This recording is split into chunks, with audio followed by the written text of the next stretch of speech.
Hello friends, good morning. এ দেখো সকাল সকাল চলে এসেছি চা বিস্কুট নিয়ে। সকালে চা বিস্কুট খেতে খেতে ভাবলাম একটা গুড মর্নিং শেয়ার করি তোমাদের সাথে। তোমাদের দিন শুভ হোক, সারাদিন ভালো কাটুক সবার। সকালে চা খাওয়া হয়েছে কিনা জানাবে। আমি তো এই মেয়েকে 9টার সময় স্কুলে পাঠিয়ে এখন চা খেতে বসেছি। চা খেয়ে তারপরে কাজ শুরু করব।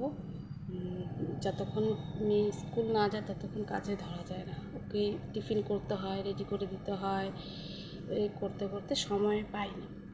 ওই জন্য ওকে পাঠিয়ে এখন চা খেয়ে বাস কাজ করব। মাথাটাও ব্যথা করছে, ব্রাশ করার পরে চা না খেলে কাজে মন বসে না, তাই আমি চা খাচ্ছি।